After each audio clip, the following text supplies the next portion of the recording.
Hello, अस्सलाम वालेकुम, good evening. कैसे हैं आप सभी लोग? उम्मीद करती हूँ सब लोग खुश होंगे और मजे से अपनी जिंदगी को एंजॉय कर रहे होंगे, जी रहे होंगे और हर दिन हर पल कुछ नया सीख रहे होंगे दोस्तों।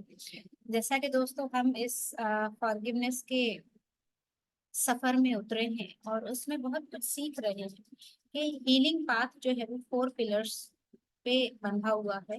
वो 4 पिलर्स क्या हैं? कैसे अपनी स्टोरी को सुनाना है, कैसे जो है वो हमारे जितने भी दर्द हैं उनको नाम देना है। तो आज का हमारा जो टॉपिक है that is naming the hurt. अपनी चोट को, अपने दर्द को, अपने तकलीफ को नाम देना। हम जब भी किसी के घर जाते थे दोस्तों, जब मैं छोटी थी बचपन में, तो सबके घरों के बाहर नेम प्लेट लगी होती थी। आजकल तो बहुत ही कम लगी हुई मैंने देखी है, शायद कहीं ज्यादा हो, बट बचपन में ऐसा होता था कि बाहर नेम प्लेट तख्ती लगी होती थी लकड़ी की, जिसपे लिखा होता था। तो पता चलता था कि ये उसका घर है, उसी के अंदर हम लोग फिर एग्जैक्टली जाते थे। अचानक से जाके किसी के भी दरवाजे पे ठक ठक नहीं करते थे, किसी को डिस्टर्ब नहीं करते थे। तो वैसे ही जब मैंने ये चीज पढ़ी तो मुझे उस जो है वो टाइटल से पता लगा कि नेमिंग द हर्ट, हर दर्द को नाम देना क्यों जरूरी है। क्योंकि जब तक हम किसी चीज को नाम नहीं देंगे उसको पहचानेंगे कैसे? ठीक है। तो आइए चलिए जानते हैं कि दर्द को नाम क्यों देना चाहिए। दोस्तों, इतनी सारी दुनिया में जितने भी लोग हैं, जितने लाखों करोड़ों अरबों खरबों जितने भी लोग हैं, हर किसी की अपनी कहानी है। हर किसी के पास अपनी तकलीफ होती है। हर किसी के पास अपना लाइफ लेसन होता है। Everyone is unique and different. According to that, everyone has a different life lesson. और उसके हिसाब से वो आगे चलता है। क्या होता है, एक बार जब हम अपनी कहानी पूरी करते हैं, तफसीलात को पूरी करते हैं कि किसने, कब, कहाँ, क्या हमारे साथ किया, तो क्या होता है, जितनी बार हम रिपीट करते हैं हम अपने उस दर्द को एक नाम देते हैं। कैसा नाम?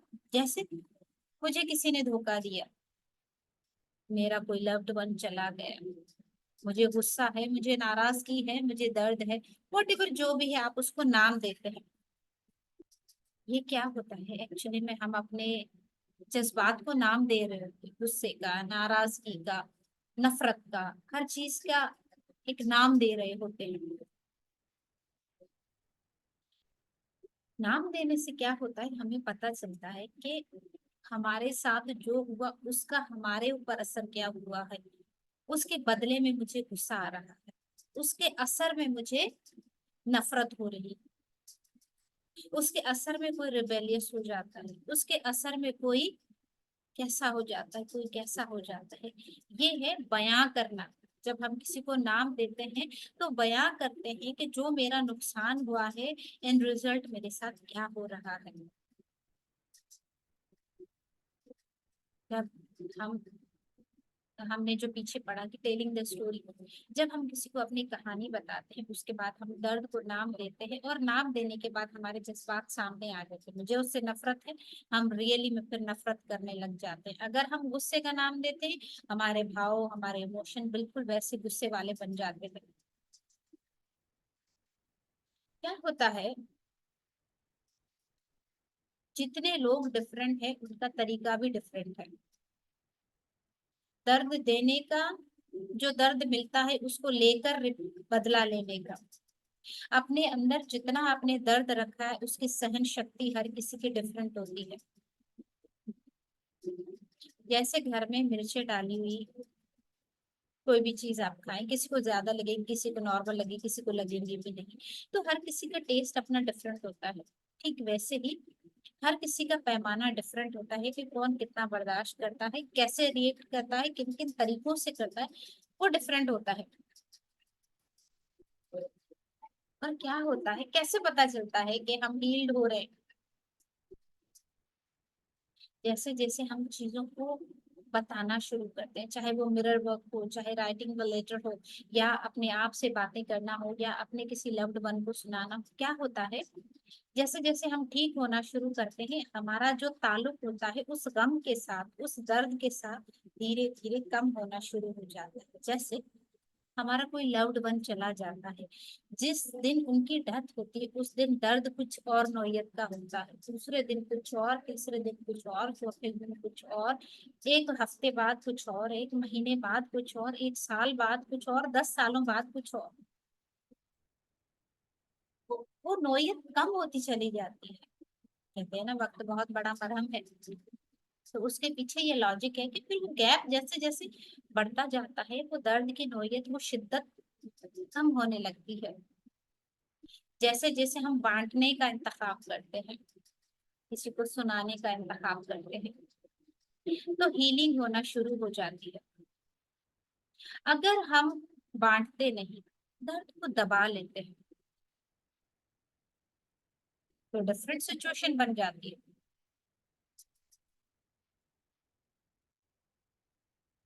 हम में से बहुत से लोग, आपने देखा है कि जब वो अपनी स्टोरी बताते हैं, तो उस कहानी के छोटे छोटे टुकड़े होते हैं। एक दिन वो टुकड़ा जो है वो जब सुनाते हैं उसमें कुछ और होता है, दूसरे जब सुनाते हैं उसमें थोड़ी बहुत रिजेम्बलेंस होती है, मगर कुछ एडिटिंग जरूर होती है। मतलब हर दिन उस कहानी में कुछ ना कुछ अदला बदला होता है। उन टुकड़ों को हम जोड़ते हैं, चाहे वो कोई भी शख्स हो, चाहे मैं भी क्यों ना हूं। जिस दिन पहली मर्तबा मैंने अपनी स्टोरी यहाँ पे शेयर की थी, वो दर्द, वो फीलिंग, वो अल्फाज कुछ और थे। हर सेशन में जब मैं बताती हूँ तो डिफरेंट डिफरेंट, अब लगता है कुछ भी नहीं, अब बताने का डिफरेंट तरीका है, अल्फाज कम है।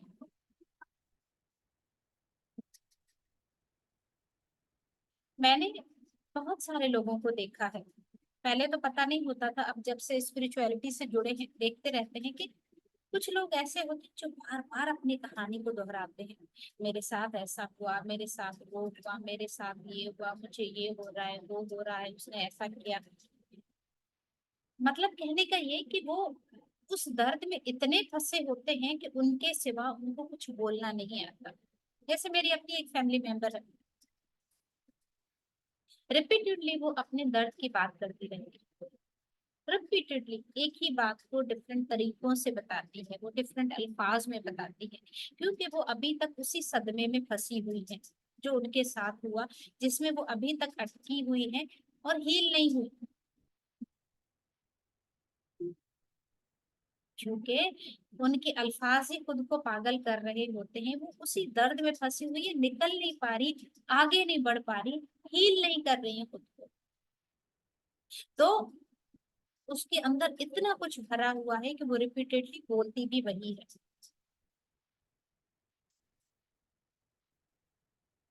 आगे बढ़ने के लिए दोस्तों, अपनी इस याददाश्त को उस दर्द के लम्हों से दूर करने के लिए बड़ी सावधानी से, बड़ी केयर के साथ आगे बढ़ना है, बड़ी समझदारी के साथ आगे बढ़ना है कि मैंने उस दलदल में फंसे रहना है या इससे बाहर निकलना है। अगर बाहर निकलना है तो कौन से स्टेप फॉलो करने हैं कि पीछे जाके ना गिरूं दोबारा।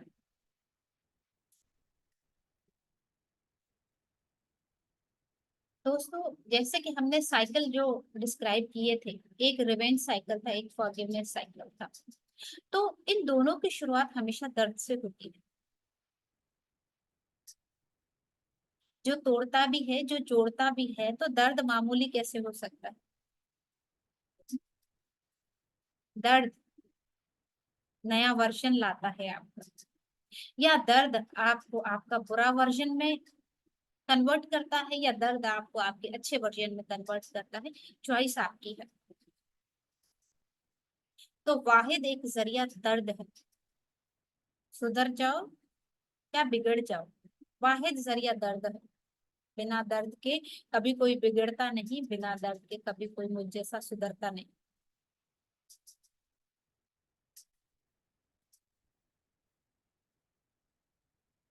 तो क्या होता है दोस्तों, जब हम अपनी स्टोरी बताते हैं, कुछ दिनों पहले की बात, कुछ महीनों के पहले की बात, तो क्या है, आप जो स्टोरी बता रहे हैं क्या वो उस इंसान की है,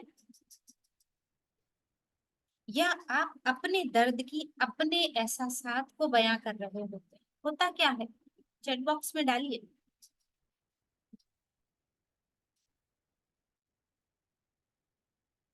एक्चुअली में क्या होता है, जिस इंसान ने हमें कुछ दिया है तोहफे के तौर पे, चाहे वो दर्द हो, चाहे वो गुस्सा हो, चाहे वो नफरत हो, चाहे वो धोखा हो, वॉट एवर, बेइज्जती हो, मायूसी हो, शर्मिंदगी हो, वॉट एवर जो भी दिया है, जब हम उसको लेते हैं तो हमारे अंदर जो खलबली है हम उसको बयां करते हैं। वो इंसान उसने एक मर्तबा किया, वो हमारे रास्ते से हट गया, फिर सारा खेल हमारा शुरू होता है कि हम कैसे कठपुतली का डांस करते हैं उस चीज को पकड़ के। हम खुद को पनिश कितना करते हैं, हम अपने आप को रिवेंज के साइकिल में कैसे लेकर जाते हैं, अपनी तबाही कैसे करते हैं, ये चॉइस हमारी है दोस्तों। अब जब दर्द मिल ही रहा है तो उस दर्द को नाम तो देना चाहिए ना, क्या है। जैसे मेरा नाम अनीता है, किसी का नाम कश्यप है, किसी का नाम समीना है, इंसान तो हम सभी है, तो दर्द ही है, नुकसान तो नुकसान ही है। उस नुकसान को नाम क्यों दिया जाए, हमें नुकसान को नाम क्यों देना चाहिए? क्या होता है दोस्तों, अगर आपको कोई चोट लग जाए, आप उसको अनहील्ड छोड़ दो, क्या होगा, जख्म खराब हो जाएगा, कॉम्प्लिकेटेड हो जाएगा, नासूर बन जाएगा। ठीक है, ठीक वैसे ही अगर हम अपने किसी भी इमोशन को दबा दें, बगैर एक्नॉलेज के, बगैर एक्नॉलेज किए हुए खुद को हम उसको दबा दें, रिप्रेस कर दें, क्या होगा?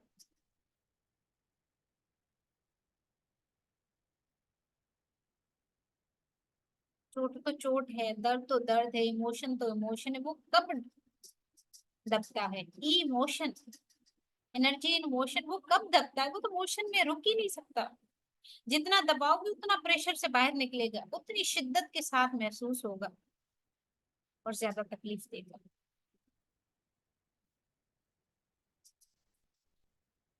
इसका बेहतरीन एग्जाम्पल जो हम सभी अपनी जिंदगियों में डेली बेसिस पे फेस करते हैं, शादियां बेसाख्ता नाराजगी, जो मैरिड लाइफ है उसमें आप देख लें कितनी नाराजगियां हैं मियाँ बीवी के दरमियान,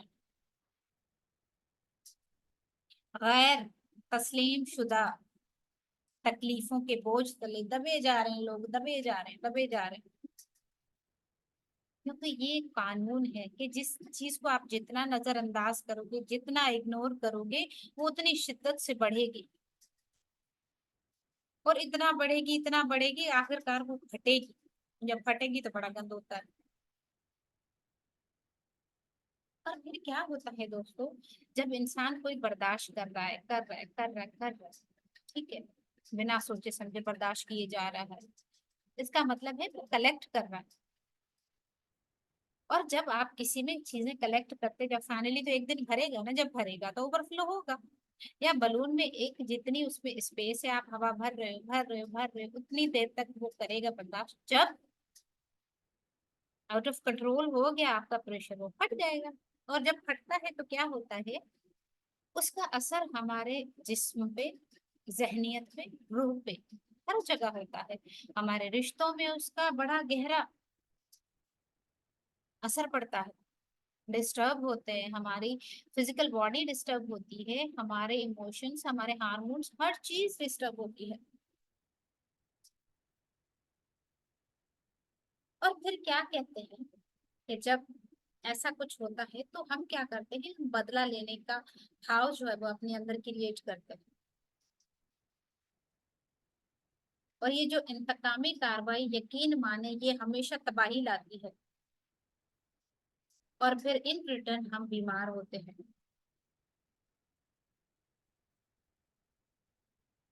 तो इतनी सारी तबाही, इतना सारा रायता फैलाने से बेहतर नहीं है कि हम चीजों को समझें। ठीक है, अब कैसे चीजों का हम दबाते हैं, जैसे बचपन की मैं आपको बात बताऊं कि कोई पड़ोसी थी हमारी, एक बच्ची थी, और जो है वो उस टाइम मैं भी शॉप पे जा रही थी कुछ अर्ली मॉर्निंग लेने के लिए, चाय वापे जैसे हम यूज करते हैं। मैं वहां पहुंची तो वो बच्ची डरी हुई सी शॉप से बाहर निकली। सर क्या हुआ बेटा? तो उन्होंने कहा कि आप ही ये देखिए, ये बंदा जो है वो शॉप पे मैं पापे लेने आई थी, इसने मुझे अंदर बुलाया, उसने मुझे ऐसे किया, और तो मैं भागी वहां से, और उसने कहा कि अगर तुमने घर जाके किसी को बताया तो मैं तुम्हें, यहाँ जब तुम स्कूल जाती हो, मैं तुम्हें मार दूंगा, किसी को नहीं बताना। तो अब मुझे ये ऐसा कह रहा है, मैं किसी को नहीं बता सकती। ठीक है। वो बच्ची घर चली गई। मैंने कहा इट्स ओके, ठीक है आप जाओ घर जाओ, कोई बात नहीं, परेशान मत हो। उस बंदे को पूरे अच्छे से मैंने उसकी धुलाई की, उसको जो है वो बहुत बेइज्जत किया। मैंने कहा आप यहाँ से जो है वो अपनी शॉप उठाएं। और उस बच्ची ने, क्या हुआ, आज तक उस बच्ची ने कभी अपने घर पे नहीं बताया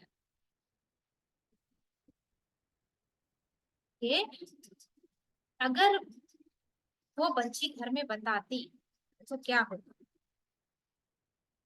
या यही अगर सीन किसी बड़ी लड़की के साथ होता तो डेफिनेटली पहले दौर में ऐसा था कि बात को दबा दो। अगर आपने बताया तो लोग कहेंगे, जाहिर सी बात है, कोई किसी को तंग कैसे करेगा? जब लड़की सिग्नल ना दे तो ऐसा हो ही नहीं सकता कि कोई किसी को तंग करे। तो उस बात को दबा लिया जाता है, छुपा लिया जाता है, डराया जाता है कि मत बता दो। फिर वो जो दर्द, वो जो तकलीफ, वो जो बेबसी है, उसको हम दबा लेते हैं, या वो दब जाती है, वो अंदर से हमारी पर्सनैलिटी को बहुत डिस्ट्रॉय करती है। अगर ऐसी चीजें हैं जिनको हमें दबाना ही पड़ता है एनी हाउ, उसको अंडरस्टैंड करना है, यह हमारी जिम्मेदारी बनती है। तो जो चीजें हमारे आउट ऑफ कंट्रोल है, वो तो हम डेफिनेटली नहीं कर सकते। हम अगर जो कर सकते हैं वो तो करें ना। उन चीजों को अंडरस्टैंड करें, उनको समझे, उनसे लेसन ले और आगे बढ़ जाए। दबा के रखने से कुछ नहीं होगा। चीजों को समझो, उनको नाम दो, उनको एक्सेप्ट करो, उनको रिलीज करो। अब ये है कि दर्द को नाम कब दिया जाए? क्या जब वो मिलता है उसी वक्त दिया जाए, या जब वो हमारे जिंदगी को बहुत ज्यादा डिस्ट्रॉय कर दे तब दिया जाए? तब दिया जाए।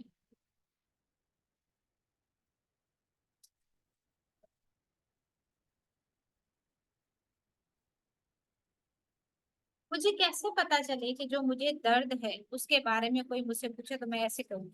मुझे तो कोई पता नहीं, कंधे ऊपर, मुझे तो कुछ नहीं पता। मुझे कौन सा दर्द है, क्या है, मुझे खुद नहीं पता। मैं क्यों उदास हूँ, किस लिए उदास हूँ, मुझे कुछ नहीं पता। क्या जब कोई बार बार आपको तंग करे, आपको बेइज्जत करे, दर्द दे, तो क्या उसको माफी देनी चाहिए? Choice is yours. पहले जानो, पहचानो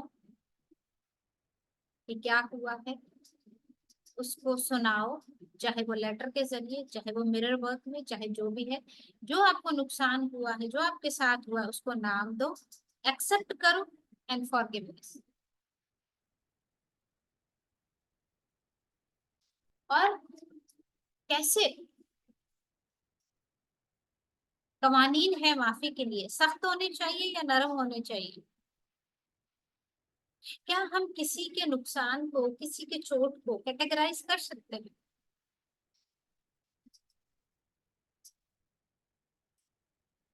किसको कितना माफ करना है, किसी को माफ नहीं करना है? माफी के लिए कितना वक्त दरकार है? इसका जवाब कौन देगा?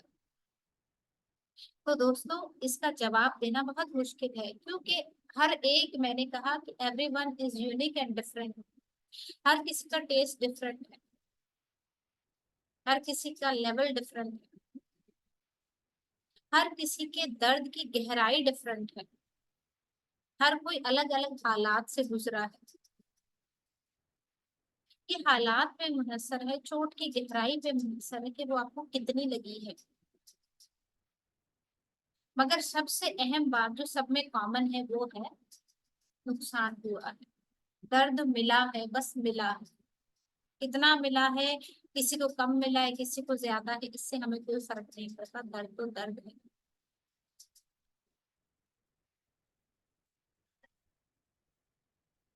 तो सबसे इम्पोर्टेंट है अपने दर्द को बांटना और जानना।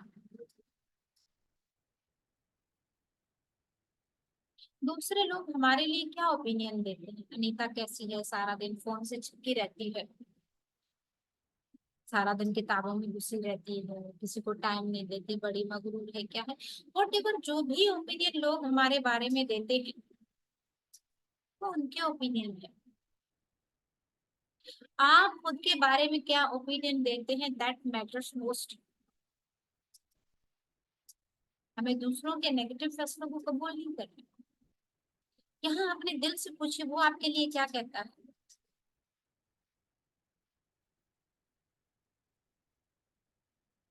तो जख्म जो होता है, नुकसान या चोट जो भी होती है वो कितनी होती है, जिस्मानी होती है, रूहानी होती है, नफ्सियाती होती है, जज्बाती होती है।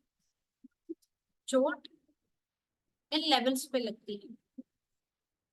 जो जिस्मानी चोट होती है वो दिख जाती है, कितनी गहरी है, किस एरिया पे लगी है, कितना उसका ब्लड सप्लाई गया है, कितना रह गया है, उसको हील करना समझ पाना आसान है। मगर जब बात जहनी या रूहानी चोट की आती है, उसको नाम देना मुश्किल है, उसको देख पाना मुश्किल है कि कितनी गहरी चोट है, नहीं पता चलता। कहाँ पे लगी है, कितनी लगी है, कितना डीपली गई है, कुछ पता नहीं होता। उसको हील करना बड़ा मुश्किल होता है दोस्तों। और हम में से ज्यादातर चोटें हमें नफ्सियाती, जज्बाती और रूहानी लगती है हर दिन। जो हमारी साख को, हमारी शिनाख्त को, हमारे तहफ़्फ़ुज़ को, हमारे एहसासात को, कबूलियत को, रिश्तों को, हमारे इज्जत नफ्स को, हर चीज पे हमला करके उनको खत्म कर देती है, ऐसी चोटें होती हैं। जैसे जिल्लत जो है, ये चोट क्या है, नफ्सियाती है, रूहानी है। ये इतनी तेज है कि एक शार्प ब्लेड से भी ज्यादा कट करती है, मगर दिखाई नहीं देती। देखो कहाँ लगा है जिसम पे, किसी की जिल्लत हुई है, जिसम पे कोई चोट लगी है, नो वे। तो जिस्मानी हमले के लिए आप हेल्प के लिए आवाज उठा सकते हैं, लोग आ भी सकते हैं, हील आपको कर भी सकते हैं। मगर जो नफ्सियाती है, जो रूहानी चोटें हैं, उसके लिए आप कैसे आवाज उठाएंगे, कौन पहचानेगा कि ये इसको चोट है, ये अनहील्ड है, हर कोई देगा ये साइको पेशेंट है, ये तो है ही ऐसी। कोई आपसे हमदर्दी नहीं करेगा, उनको चोट को दिखाई नहीं देगी। क्योंकि मैं अपनी बात बताऊं, जब मुझे सहनी और रूहानी चोटें लगी and I was behaving in abnormal way, मैं आवाज उठा रही थी फॉर हेल्प, डिफरेंट वे से मैं बिहेव कर रही थी, मगर हर कोई उसको जज कर रहा था, ये तो ऐसी है, ये ऐसे करे, ये गुस्सा करती है, ये ऐसे करती है। क्योंकि कोई भी आपकी नफ्सियाती सहनी चोटों को नहीं देखता, उसकी गहराई नहीं देखता कि ये दर्द से इतना तड़प रही है, एबनॉर्मल वे में बिहेव कर रही है, तो क्यों कर रही है, आज से पहले तो कभी नहीं किया इसने। तो जो हमारी ऐसी चोटें होती है, नफ्सियाती हमले जब होते हैं हमारे ऊपर, उनके लिए आवाज उठाना, उनके लिए हेल्प मांगना यूजलेस है, लोग नहीं पहचानते। और वो जो जरबे हमें लगती है वो बस हम ही जानते हैं, या ये स्पिरिचुअल फैमिली जानती है कि उसको डील कैसे करना है, कितनी गहरी चोट है, उसमें कितना काम करना है, जस्ट लाइक फॉरगिवनेस। नफ्सियाती हमले जब हमारे साथ होते हैं, नफ्सियाती चोट जब हमें लगती है, लोग हमें नजरअंदाज करते हैं, मुस्तरद करते हैं, इग्नोर करते हैं, साइको समझ के छोड़ देते हैं। वो कहते हैं इनको मदद की क्या जरूरत है, तो हमें खुद ट्रॉमा दे रहे हैं, तकलीफ दे रहे हैं। ये थोड़ी बेचारे, ये छोटे बड़ी बड़ी गहरी होती है, इनको समझने की जरूरत है दोस्तों। हम डेली बेसिस पे इस दुनिया में उठते बैठते हैं with different kind of peoples, different mindset के साथ, लोगों के साथ मिलते हैं। तो देखिए हमें डेली बेसिस पे कितनी चोटें लगती हैं। किसी के लफ्जों से चोटें लगती हैं, किसी के बिहेवियर से लगती है, किसी के इग्नोरेंस की वजह से चोटें लगती हैं। तो इन चोटों के नतीजे में देखो कितना असर हो रहा है। जब हम पे असर हो रहा है, इन रिटर्न जाहिर सी बात है हम जैसे हैं बिहेव भी वैसा करेंगे। एक बीमार बंदा है, वो नॉर्मल बंदे की तरह तो बिहेव नहीं कर सकता, उतना फुर्तीला तो नहीं हो सकता। तो जिसको डेली बेसिस पे चोटें लग रही हैं, जाहिर सी बात है उसके रिश्ते मुतासर होंगे, उसकी सेहत होगी, उसकी नफ्सियात होगी।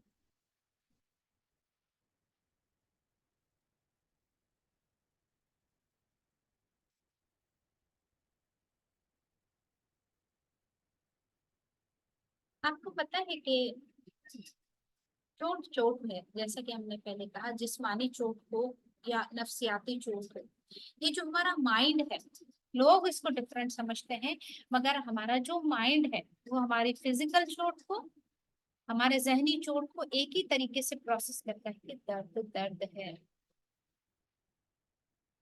मगर फर्क ये है कि जिस्मानी चोट को लोग देखते हैं, वो अंडरस्टैंड करके हमारे साथ वैसा बिहेव करते हैं, मगर यहाँ की चोटें लोगों को नजर नहीं आती, तो वो समझते भी नहीं, हमारा साथ भी नहीं देते।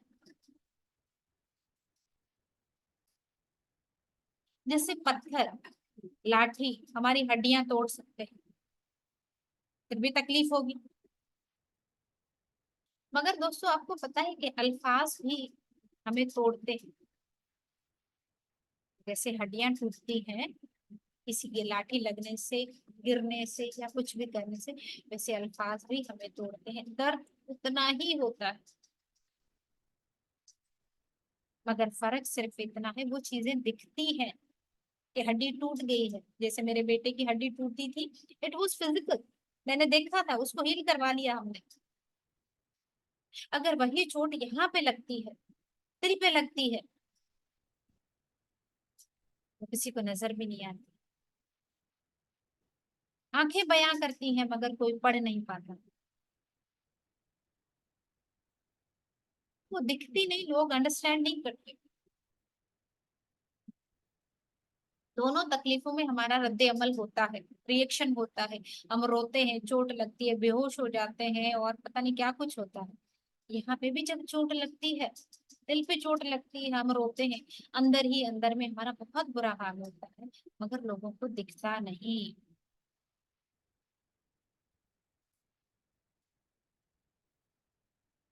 क्या होता है दोस्तों, जब हम बदला लेने की बात करते हैं, चोट लगती है, फिर साइकिल दो शुरू होते हैं, या तो बदला लो या माफ कर दो। अगर बदला लेने की ठान लें तो जिस्मानी चोटें पहुंचाइए तो हम भी जिस्मानी पहुंचाते हैं, रूहानी पहुंचाइए तो हम भी रूहानी पहुंचाते हैं, फिर बदले में वो दोबारा करते हैं तो साइकिल बन जाता है। ऐसा हमें नहीं करना, अब नहीं करना।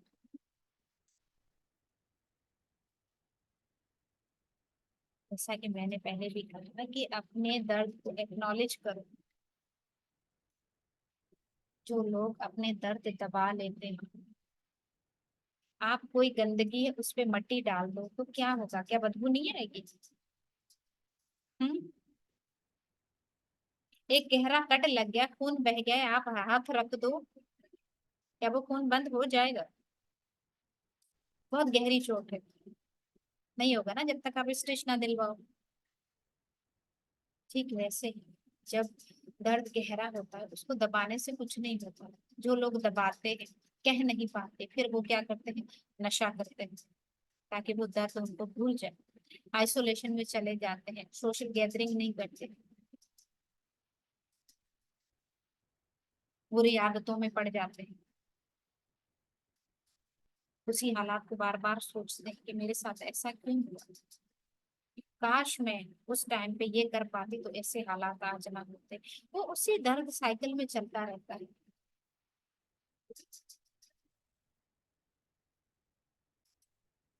उसके बाद है द रोल ऑफ ग्रीफ, गम का किरदार। भाई, नुकसान हो गया, दर्द मिल गया, उसको नाम दे दिया कि मुझे गम बढ़ा है, उसने मेरे साथ ऐसा किया। अब नाम भी दे दिया उस दर्द को। गम क्या होता है? जैसे हमारा कोई लव्ड वन इस दुनिया से हमेशा के लिए रुखसत हो जाए, वो गम। किसी चीज के खो जाने का गम जो बहुत कीमती थी, जैसे एतमाद का उठ जाना, ईमान का खत्म हो जाना, मासूमियत खत्म हो जाना। बहुत से गम है दुनिया में, बहुत अनगिनत। क्योंकि जब हम माफी के सफर पे चले हैं दोस्तों, उस सफर में गम को समझना बहुत जरूरी है। क्या होता है दोस्तों, ये जो हमारा गम है, ग्रीफ है, इसके स्टेजेस होते हैं, 5 स्टेजेस हैं। गम के कितने स्टेजेस हैं? 5। हाथ की उंगलियां, जैसे आपका ये हाथ है, ये ऐसे समझे ये गम है, जिसके 5 स्टेजेस है। सबसे पहला जो होता है वो है डिनायल, इनकार करना। पहले मानते ही नहीं, नहीं नहीं, ऐसा नहीं हो सकता, ये मुझे छोड़ के नहीं जा सकता। ऐसा होता है ना, सडन डिमाइस हो जाए तो हम उस चीज को एक्सेप्ट नहीं करते, इनकार करते हैं। नहीं नहीं, मेरे साथ ऐसा नहीं हो सकता, जहनी तौर पे हम कबूल ही नहीं कर पाते। फिर हमें गुस्सा आना शुरू हो जाता है। दूसरा स्टेज है गुस्सा आना। तीसरा स्टेज है बार्गेनिंग करना, सौदेबाजी।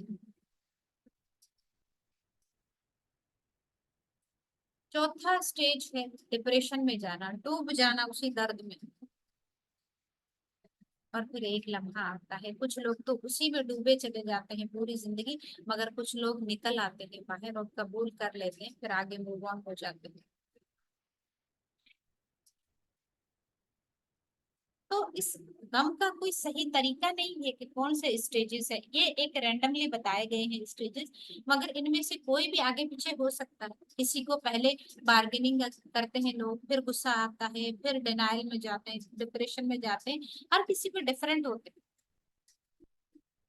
पहला मरहला है इनकार करना, मानना ही नहीं कि ऐसा नहीं हो सकता। जैसे किसी को अगर अचानक से जो है वो कुछ फेंट हो जाता है, गिर जाता है, हॉस्पिटल लेकर जाते हैं और उससे कहते हैं आपको तो भाई शुगर होगी। नहीं, मुझे शुगर, मेरी फैमिली में किसी को नहीं, मुझे तो शुगर नहीं। भाई आप बॉर्डर लाइन पे हैं, आप डाइट कंट्रोल करें, अगर नहीं हुई तो आप जा भी सकते हैं। मगर लोग नहीं मानते,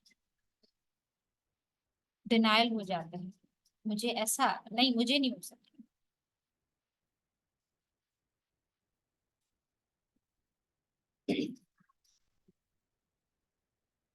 तो हमें डिनाइल जब भी ऐसा हो, हम डिनाइल मोड में जा रहे हैं, पहचानना है खुद को हम किस मोड में जा रहे हैं।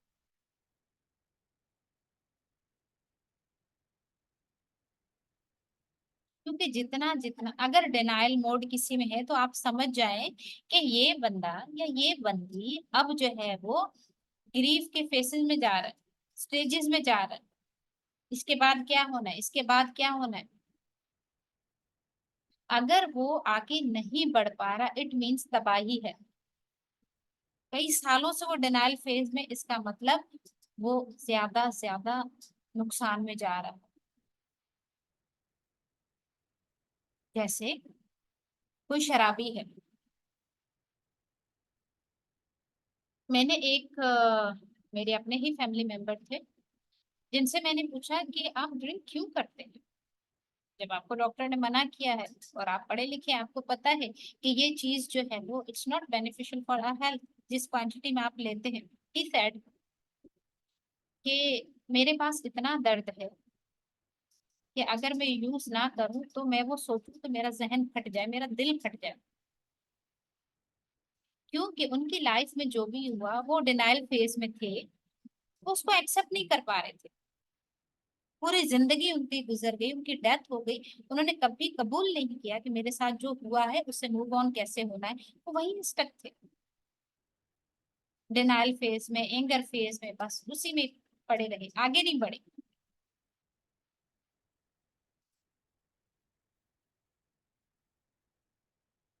वो लोग या खुद को माफ नहीं करते या खुद से जुड़े लोगों को माफ नहीं कर पाते, अनहील्ड ही रहते हैं पूरी जिंदगी, फिर वो ऐसी हरकतें करते हैं, ड्रिंक्स करते हैं, एडिक्शन करते हैं, किसी भी चीज की बुरी आदतों में पड़ जाते हैं, बुरी लत लग जाती है।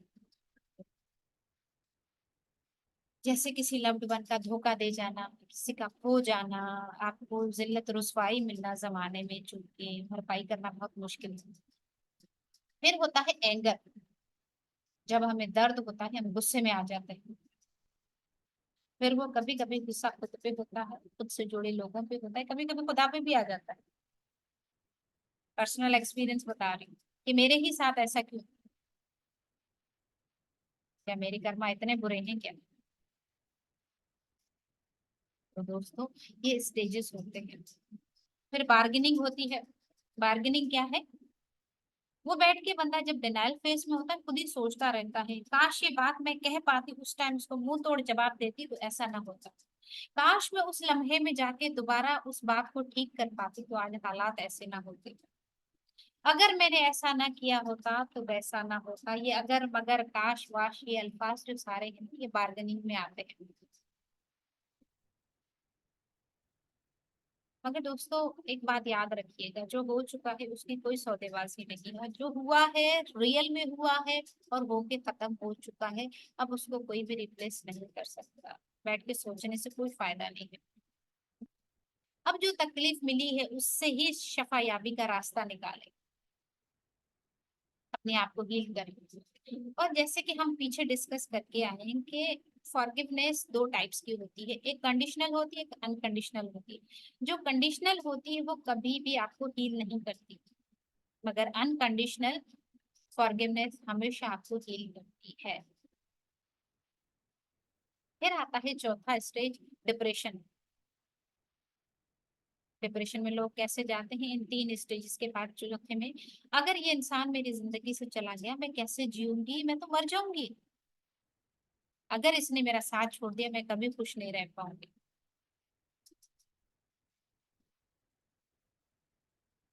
और ये जो गम मिला है इसके साथ मैं आगे कैसे बढ़ पाऊंगी, पॉसिबल ही नहीं है। तो इन सब चीजों से हमें बाहर निकलना है, खुद को कबूल करना है।